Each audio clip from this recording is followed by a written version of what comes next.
Alors l'objet de mes recherches, en fait, c'est la reconstitution, la recomposition de la réalité par l'artiste préhistorique. C'est-à-dire comment il arrive à transformer ce qu'il voit, hein, l'œil du chasseur, comme disait Brigitte et Gilles Deluc, et le transformer par son œil d'artiste. Hein.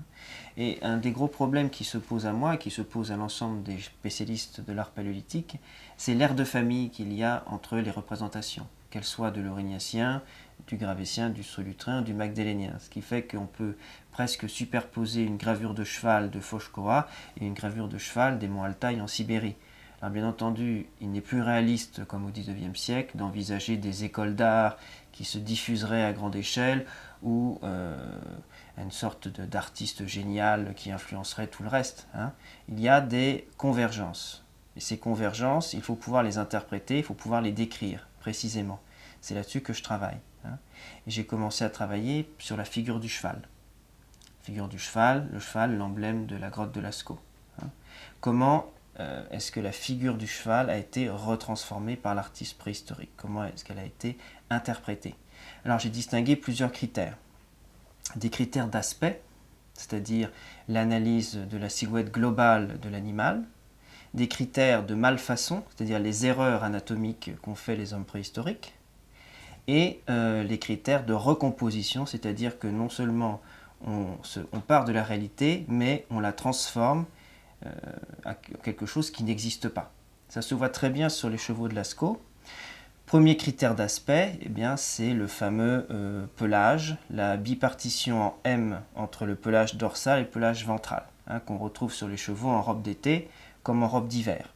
Le critère d'aspect, c'est aussi la crinière qui flotte au vent, la crinière hérissée des chevaux sauvages qu'on retrouve également chez les chevaux de Przewalski, hein, qui ne sont pas les descendants des chevaux préhistoriques. Hein, ce sont d'autres chevaux qui ont évolué en vase clos dans la Mongolie. Le critère de malfaçon, c'est-à-dire de mauvaise interprétation de la nature, c'est bien sûr le galop volant que vous avez sur les chevaux de Lascaux qui semblent courir les quatre fers tendus.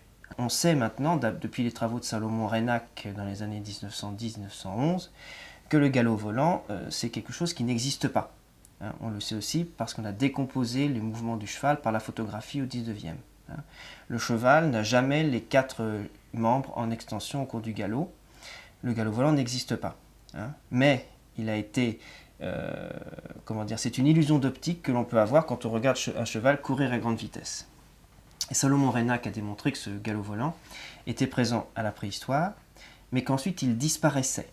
Il disparaissait de l'iconographie pour réapparaître à la Renaissance, hein, jusqu'à la fin du 19e siècle, où là, on a enfin compris le mouvement du cheval, on a représenté des chevaux en train de courir de manière réaliste, voir par exemple les tableaux d'Edgar Degas.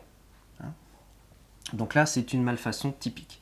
Ça ne veut pas dire que l'homme préhistorique était un mauvais artiste, simplement, il n'avait pas les connaissances que nous avons aujourd'hui, et donc il a interprété une illusion d'optique. D'accord ? Donc ça, c'est un critère, mais ce n'est pas un critère, si vous voulez, discriminant.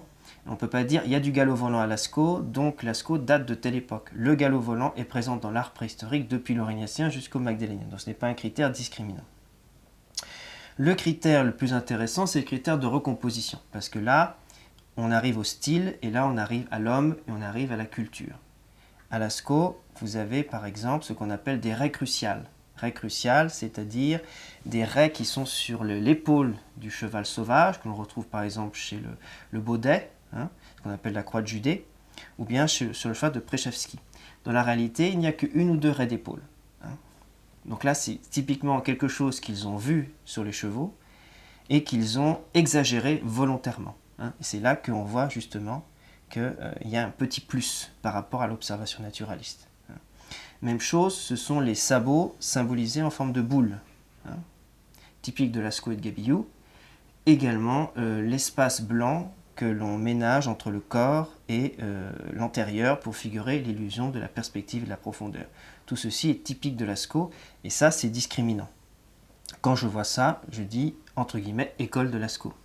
Alors maintenant, est-ce que c'est 17 000 ans, 15 000 ans, 18 000 ans, hein, les recherches futures permettront, j'espère, de le trancher. Hein.